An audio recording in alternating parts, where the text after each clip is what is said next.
Welcome to How Was I Supposed to Know That? This is a podcast dedicated to entrepreneurial life, the highs, the lows, and the lessons learned along the way. My name is Bernard Williams. In addition to being the podcast host, I am the founder and managing partner of Company Counsel. We're a small business law firm that works with growing companies that have a lot of legal needs and the need for legal support to support those growing business needs.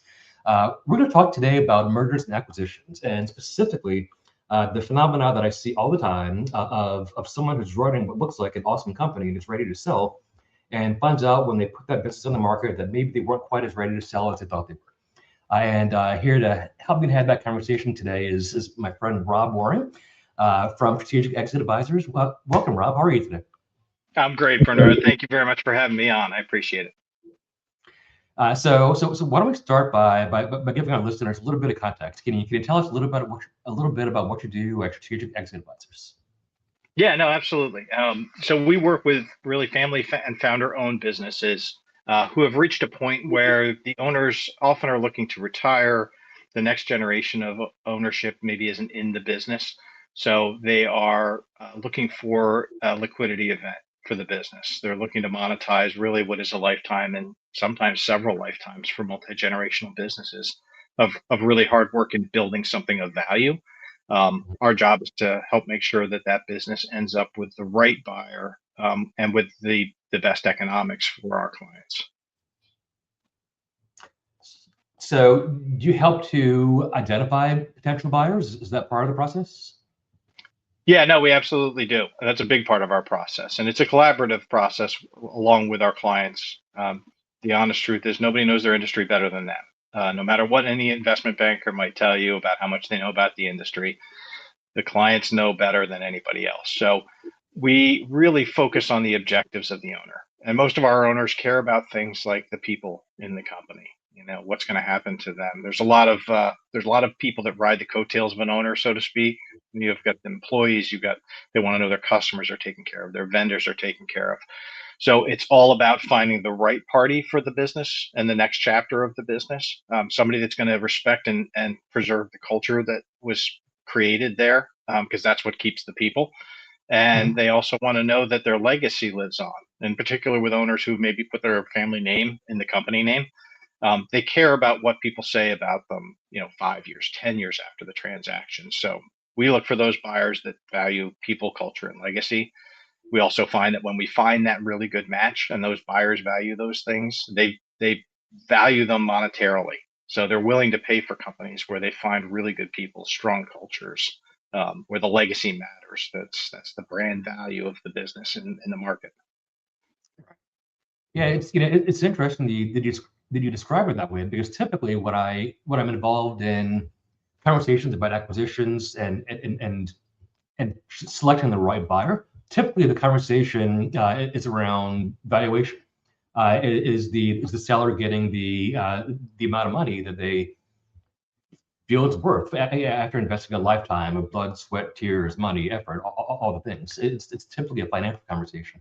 So I find it fascinating that when you talk to your clients, it sounds like it's more about the values than the dollar.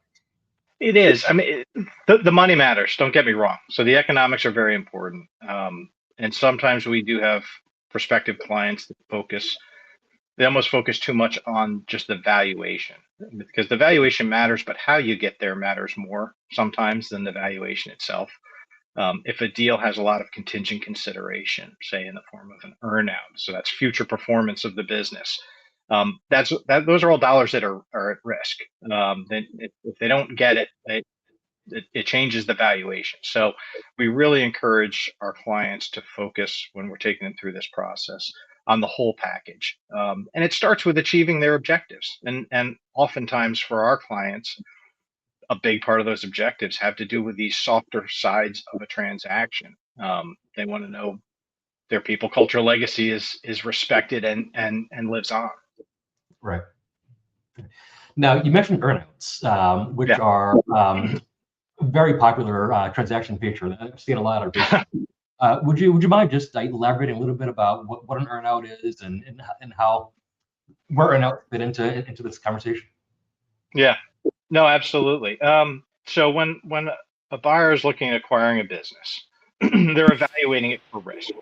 And so this all has to do a lot with our overarching topic, Bernard, of preparation. Buyers are looking at really what is this business worth as a function of what are the future cash flows that this business is going to generate. And those cash flows can come from a lot of places. Obviously, it's the inherent growth of the business or the business that they're acquiring. It could also be that the buyer has products or services that they can sell to the customer base of the company they're acquiring, and they can get growth and cash flow that way. They can also sell products and services that the company they're acquiring does to the buyer's customers. So there's a lot of ways they can look to generate future cash flow. And then ultimately, if they choose to sell it again, there's another form of cash flow. So what they're doing is they're looking at all these forms of future cash flow, but then they're looking at what are all the risks to that future cash flow. And so when those risks are things that scare them, it devalues the company. The more risk they identify, or the more risk that they identify or perceive that they have identified. And the way they try to mitigate some of these risks is in the form of what's called an earnout. And that means, hey, we'll buy your company, but we're only going to give you half of the money at the close. The other half is going to come in the form of payments based on the financial performance of the business going forward after we've bought it. And I'm just using 50-50 as an example. That's not usually an acceptable ratio from our perspective, but it risk balances the transaction between the buyer and the seller. The seller knows more about the company than the buyer, and the buyer is saying, if everything you tell me is true and the business does what you're telling me to do, you're going to get paid. But if it doesn't turn out to be true and it doesn't perform, you're not going to get that money. Right. Well, makes perfect sense. It sounds like it's fair for both sides, right? It depends on the circumstances. So the problem with earnouts, the thing that we don't like about earnouts is when you sell a company, you give up control. So the buyer is going to be making the decisions going forward. So earnouts can become a real hornet's nest of disagreements over hiring and firing decisions, marketing spend, you name it, products and services continuing or research and development happening for new products and services. When you give up control, you don't have control over the earnout. You don't, and so you have to negotiate that as part of your documents, which I know you guys are very good at helping to negotiate those legal components of provisions within a purchase agreement. So they're not a win-win. We try to make sure that there is the potential for a win for our client by making sure that they're not capped, that there's no sort of upper threshold of what they can get if the business really takes off. But they come with a whole lot of provisions and control considerations that can be difficult to negotiate and manage. So let's say that an earnout can't be negotiated, or that for whatever reason that's off the table. What are some other maybe strategies or tactics that a buyer might employ to try to mitigate the risk? Well, one of the other more popular ones, and you'll find this a lot when private equity is involved in a transaction. They may not be the direct buyer, but they may be acquiring a business that's an add-on to something they already own, would be an equity rollover. So an equity rollover basically says, we're going to buy your company, but you're going to take a portion of those proceeds and you're going to buy back in, essentially, alongside us as the investor. So we will now be partners in the business. So you own a piece of the business going forward with the intention that when the private equity exits down the road, you'll get what we call the second bite at the apple, which is that 20% maybe that you rolled over into the transaction. You'll own potentially 20 or more percent if they use leverage, but you'll own a piece of the business and you can get a much higher valuation on that piece when the private equity group exits in, let's say, 5 years. That's a better way of getting the buyer and the seller aligned than an earnout. Earnouts are inherently, they create friction inherently.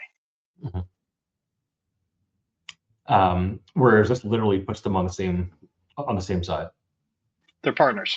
They're partners. The other thing that rollover does, which we do like, is owners are dreading the day where they're telling their entire company that they sold. No owner looks forward to that conversation. And when they make that announcement, if they can look at their employees straight in the eyes and say, I've taken on a partner in the business. I am still an owner, I'm no longer the majority owner. I'm not the sole owner, but I am still an owner in this business and I still have an interest in the future. That that gives owners a lot of comfort in having that conversation and being able to say that with sincerity. Yeah, I can imagine from the employee's perspective, it's a smoother transition, less upheaval, that change management. It's still be important, but a lot smoother, I would imagine, under the scenario. It is And a lot smoother. so let's shift the conversation back to the seller. Yeah. As I mentioned at the beginning of the show, I work with a lot of people who decide they want to sell. Unfortunately, they decide, let's say, on very short notice. Sometimes a scenario that they had a bad year, a rough year financially, a rough year personally, whatever the case may be, and they just want out. Or maybe they decided that their friends have all retired and they're all out fishing and hiking and skiing and maybe they'd like to start doing some of that. But unfortunately, they haven't done very much to prepare. I mean, is this something that you've come across in what you do? Every time.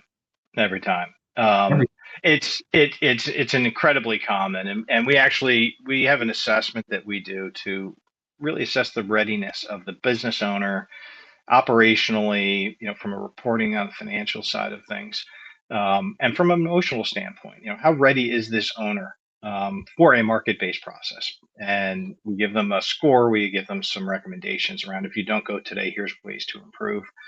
Um, Very few owners are truly completely buttoned up when it's time to sell. And a lot of times they think they want to sell in 5 years and a life event happens. And so oftentimes they don't control necessarily the timing of when they want to sell. But the preparation is really key. And there's a lot that they can do from a financial preparation, from their own wealth strategy. That's not work that we do, but that's work that others do. From the standpoint of the business, oftentimes what we find is that the lack of preparation is around the owner's codependent relationship with the business. So their owners identity, are, sorry, go ahead. their identity is wrapped up in the business. Is that what you're talking about? Absolutely. Absolutely. And the business is dependent on the owner because owners are happy. You'll usually find, hey, I've given up control of the financials. I've got a strong controller. I've even given up some of the operational stuff because I don't like, being out in the shop all the time and sort of doing that. The area where we find owners are really reluctant to let go is their top customers. So the top customers are the ones that help them to build the business, and they love talking to customers and they love going out and selling. But when those customers call the owner as opposed to the customer service line or their rep at the company who's an employee of the business, Mhm. that's a big danger sign for a buyer. That means that the owner is critical to the business. And Mhm. so that's when you end up with those risk points that we talked about, which impact the value of the company, they impact the structure, and they really beg for an earnout because they want to know that owner's going to stick around and make sure those customers keep calling, and they're going to want to make sure that those revenues continue. So preparation is really crucial. It's usually the owner not letting go that is the primary driver of a lack of preparation. And owners oftentimes they can't see because they're in it every day. They can't see the things that somebody who's on the outside would see when they look at the business. Why do you think owners have such a hard time letting go, particularly owners that want to sell? They are that's the codependence thing I think that we were talking about. When you talk to a business owner, especially when it's the founder, they'll talk to you like the business is another one of their children. They have invested their lives in it. They have spent so much time there. They've cared dearly about it. They've brought it back from the brink of death multiple times, usually when they've owned it for a couple of decades. So they have this relationship with their business that is very, very, very familial. It is also a source of their sense of identity and their sense of self worth because they're really important at the business. And those feelings that they get, those endorphins that kick in as business owners, really have them tied to that. The difference between an owner and a parent is that as parents, we tend to be very clear-eyed about the fact that our number one job is to make sure that our children grow up to be independent and that they can continue not just to survive but thrive without us. We don't see a lot of owners that recognize that, even though they may talk about their business as another child. They don't talk about the fact that I need to make sure that my business survives and thrives without me, that it's independent of me. There's just not that same dynamic. That's an interesting analogy. So it's almost like the business is more of a pet than a child.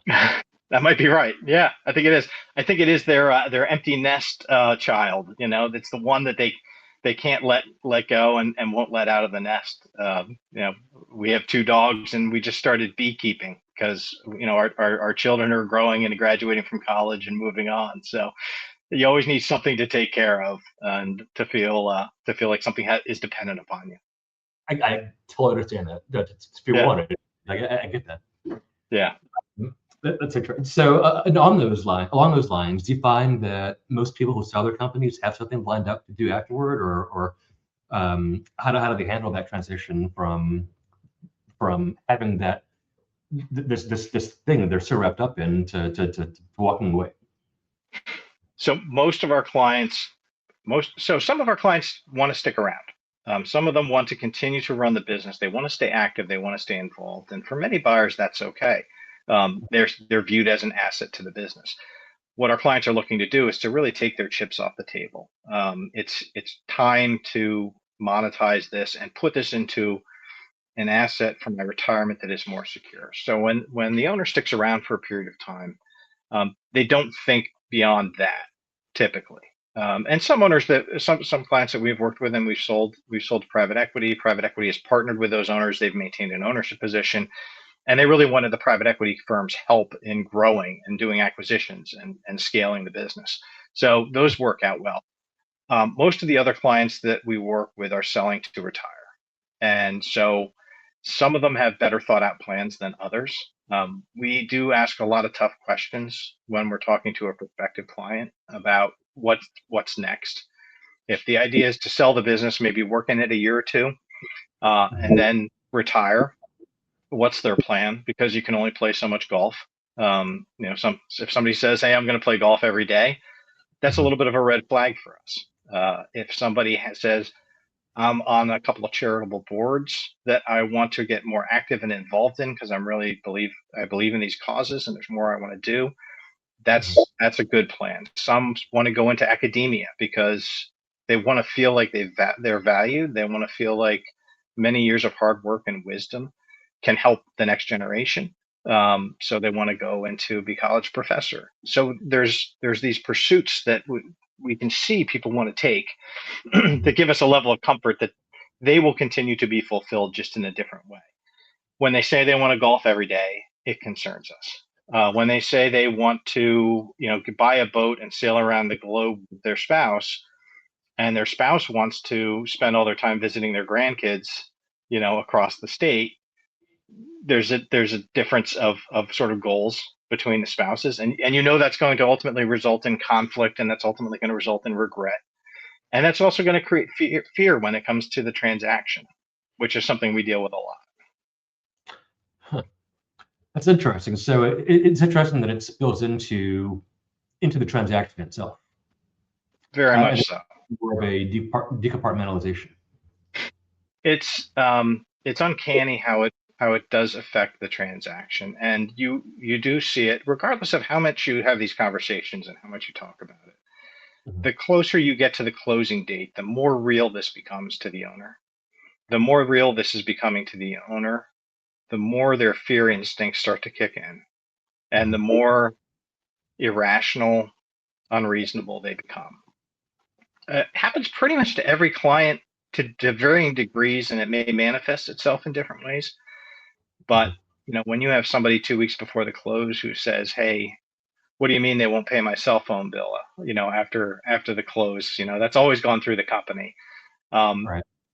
and that's the reason they want to blow up a $15 million deal. That's fear.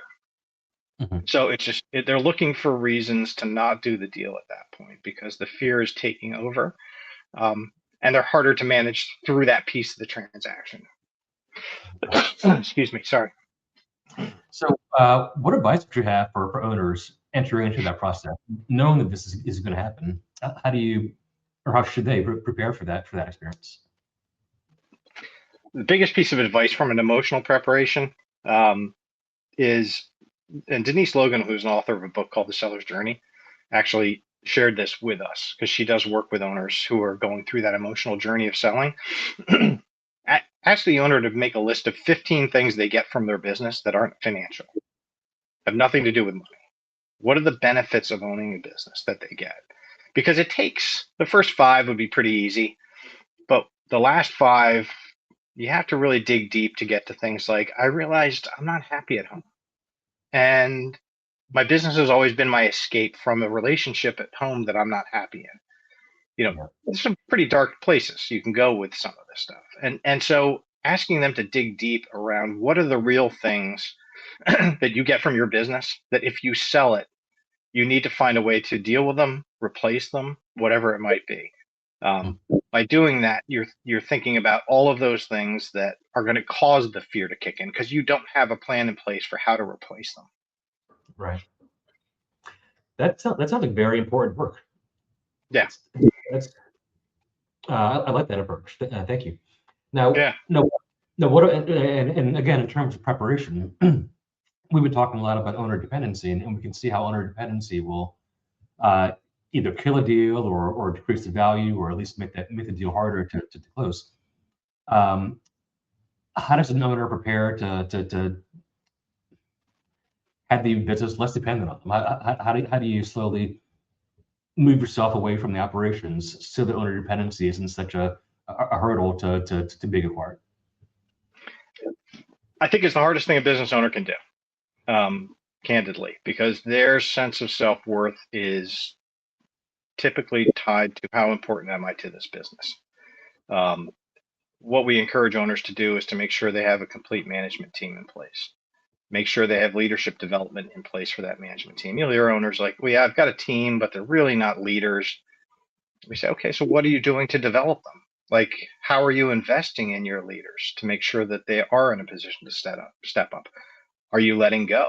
Because nobody's going to step up and pull it out of your hands if you're holding on to it. So are you letting these things go? So put a plan in place as an owner to say, I'm going to give my team the tools, but I'm also going to get the reporting in place so that I can get a report that I can review daily, weekly, whatever that time frame might be. And I can feel comfortable that the things that are important to the business are happening without me having to intervene. And that way, when I'm getting that report, I feel like I'm doing my responsibility as an owner of the business to keep an eye on it. But I don't have to keep asking people, what are they doing? How are they doing it? What's going on? Unless something seems like it's really off. Like resist that urge to insert yourself into everything. And owners will often put that plan in place and they will delegate and they will let go and they will realize their people are actually a lot better than they gave them credit for. Mhm. We've had owners who said, I didn't know I had any A players. And it turns out I got a bunch of them because I started to let go Yeah. and empowered them to do the job and gave them the tools to do the job.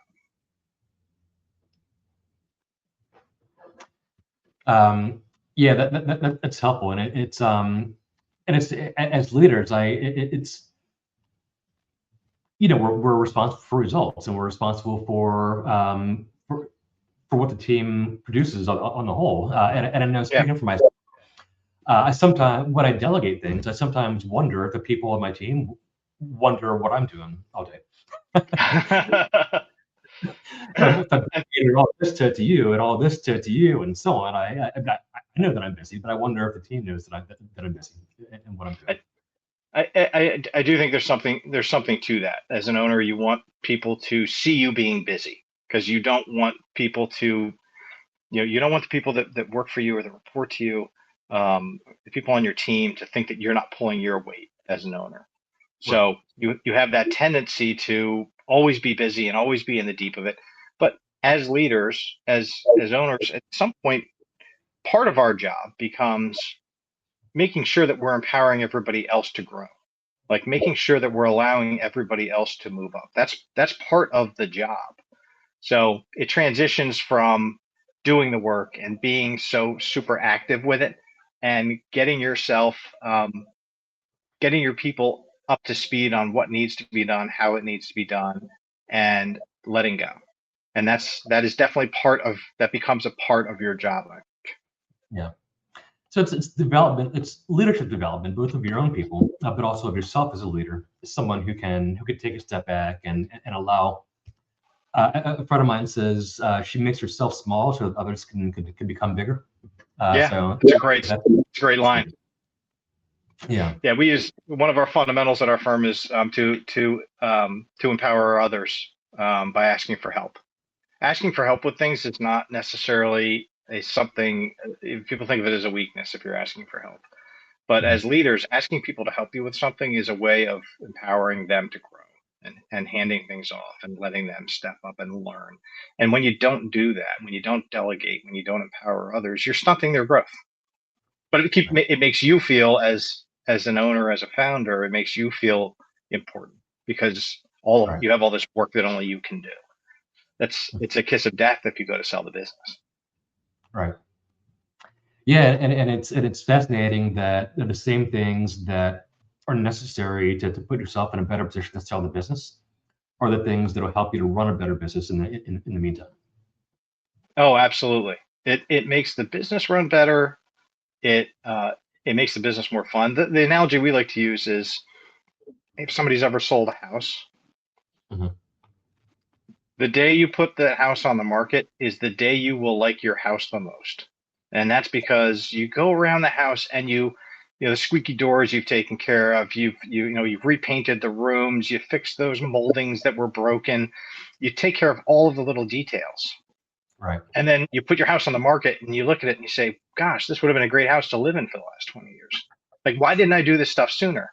It's the same thing with your business. You do these things to try to prepare to sell the business. If you had done these things a long time ago, your business would likely be growing faster, more profitable, and more fun. And maybe you wouldn't even want to sell it because you like it so much. Who knows? Right. But do those things early. Always have your business ready for sale, because at the end of the day, you don't always control that timing. Mhm. So we've spent a lot of time talking about owner dependency. Yeah. Apart from that, what are some other things that a business owner can focus on to position themselves for an easier acquisition or an easier So sale? yeah, absolutely. A lot of it starts with the team. So Mhm. making sure that the team is really strong, making sure that you have the right systems and processes in place, so that Right. that things are documented properly. Not only are processes documented, but people actually following the processes as they're documented, Mhm. is really good. Having a strong sales and marketing process. Sometimes sales and marketing, well, sales in particular, can come down to personality as opposed to process. To the Right. extent that you can create some process around that, you're going to make sure that the new business development is not always reliant upon a single person, a single personality, if you will, because there is a process in place. So getting those things lined up, obviously making sure that you have your financial reporting buttoned up, making sure that your finances are clean, is going to be very important from a valuation, and more so from a withstanding due diligence perspective. So Mhm. having all of those things taken care of, looking at your customer base and looking at your client concentration issues. If you have one customer that's 80% of your revenue, Mhm. that's a problem. They might be a great customer. They might be have been your customer forever, but you really want to try to make sure you're growing other aspects of the business. And I think one of the best things you can do as an owner, to think through preparing, because every buyer is going to ask you this if you go to sell. How do you double this business in 3 years? And Yeah. what are the pinch points? What are the things that are going to slow you down from being able to do that? So Mhm. is there a market for what you're doing? Can you go out and address it quickly? And what breaks? If you try to grow at that speed, what are the things that are going to break? And if you Mhm. can think about your business from that perspective, that covers a lot of things. And those are the fundamental things that buyers are going to be looking for. Those are the things that they're going to look at and say, yeah, it seems like there's a lot of risk right here. Right. So I think those are the types of things that business owners really need to look at. Obviously, they need to look at contracts, make sure their agreements are current. Have they been looking at, increasing prices? When was the last time they did a price increase? What happened there? Looking at employee turnover, looking at customer turnover. Employee turnover is big because buyers will always ask about it. They're going to want to see, at least for 5 years, let's see the employee turnover. What they're looking for is, are you underpaying your people? And do you have a bad culture? Because if people aren't happy and they're churning through the business, they leave because of usually the first thing is they don't like their manager. They don't like their boss. That's the number one reason people leave companies. And if you're underpaying people, it's too easy for other companies to take them. And so buyers look at that stuff in diligence. So you should look at it before then. Yeah, this is helpful. I mean, you've done so much of this over. You've been at SEA for 20 years. Is that right? Yeah, we're in our 20th year right now. Wow, that's amazing. Yeah. You must have stories. Do you have any stories of somebody who just got this completely wrong? Did you want to share? Oh, we have a lot of stories. Well, none of our clients have gotten this completely wrong, but we do have an awful lot of stories. I mean, we've seen some very sad stories. So we've seen stories of owners who have waited too long. They've waited until their window closed. They thought that they could get bigger and grow bigger and get more, and they got sick. Sometimes they've lost a key salesperson. A lot of the business went away, and they got into debt, and then they got sick, and so there's a lot of really, really bad stories about that. I would say the success stories are the ones where, and we're seeing a lot of this right now, where business owners are being approached directly by buyers, and that's where you can't pick your timing, because that is often the first event that happens that gets the business owner into this sale mode. And we've helped a number of owners who have been approached by buyers get much better offers. We had one client who was referred over to us by their wealth management firm. One buyer had approached them. They asked us to help represent them in negotiating a value and structure of a deal. And we thought the business should be worth somewhere between $8 and $10 million. And the buyer that had approached them, that the client considered to be friends, said we can't get above 4 for the business. So we took them to market and we got them close to 12. And so there's a lot of that is happening. Now, that was a client that was pretty well prepared. It was a really nice business. They had a lot of things that are in a good state. I will tell you, it's very rare that we have a client who is able to sell and walk away. Really? 20 years of doing this, I can only think of 2. Because the owners, the lower middle market, I mean, our clients are typically, 2 to 8 million of EBITDA. So lower middle market businesses, the owners are involved. They're not absentee owners. They're not just shareholders. So they're in there every day. They're active with it. And so there's always going to be something to keep the owner on for a period of time. So sometimes it's just, we want you to sign a 2-year employment agreement or an advisor agreement. Sometimes it's going to be, we want you to roll equity so you're still an owner in the business. Sometimes it's going to be, we want to put an earnout on there because we're a little nervous about a couple of items, and we want to make sure that you're sticking around and you're making sure that this business continues to thrive after we buy it. So, excuse me. So it can look at a lot of different ways from that perspective. We always tell owners, when do you want to be done?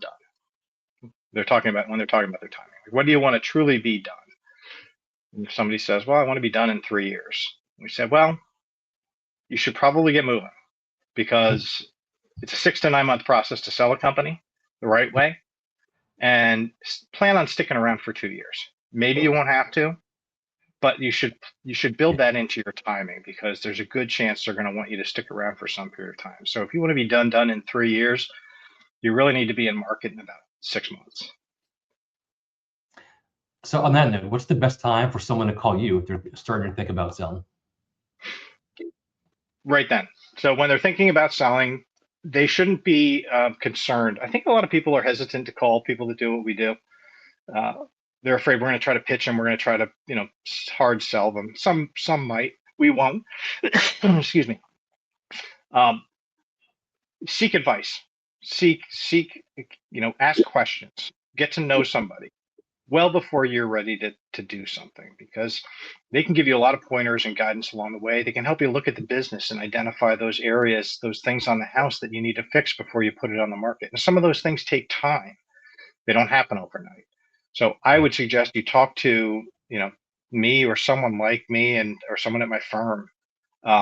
When you're thinking you might want to sell the business, that's a great time to get those introductions, make those phone calls, ask a lot of questions, get a lot of good counsel, and then figure out who you want to work with, so that when you are ready, when it is time, there's been somebody helping guide you along the way a little bit. Somebody who's been giving you those pointers and helping you understand, maybe even picking the right window of time when the market's active. When are things heating up? Somebody who does what we do is out in market every day talking to buyers. And so if we know we have a prospective client in a certain industry, we're going to keep tabs on that industry, and we'll be able to say, hey, it's a really good market right now. If you're ready. We can't tell you when you're ready, but we can tell you what the market's like today. So sooner rather than later. And what's the best way to reach you if somebody wanted to reach out? So go to our website. We're all listed on our website. We've got our phone numbers on there. We've got our email addresses are on there. So there's a contact us form on there. So feel free to use any of the above. That's terrific. This has been a really, really valuable conversation, and I appreciate it. In closing, thinking about your own business, Strategic Exit Advisor, do you have any initiatives coming up, any projects that you're excited about? I've got a bunch of projects, but they're all confidential, unfortunately. But the things that we are working on, they really get us excited. And the things that are really driving our business right now is what I had talked about, is buyers going direct to business owners. That doesn't mean if you're a business owner and you have a buyer who's contacting you, your deal is far from done. That buyer, candidly, is not looking out for your best interests. And we're here as a resource. We're here as a resource to the community. If people want to call us, ask us to take a look at it, if they got an offer for the business, you just want our opinion, we don't charge for that type of work. So seek some advice, some guidance. Don't hesitate to pick up the phone and call. We can help you figure things out. That's terrific. Well, thank you again. This has been great. I really appreciate you being here and sharing your insights. I hope you enjoyed it as much as I did. I'm sure the listeners get a lot out of it. Thanks, Bernard. Thank you. And to everyone, this has been another episode of Apologize Posting the Net. Thanks all.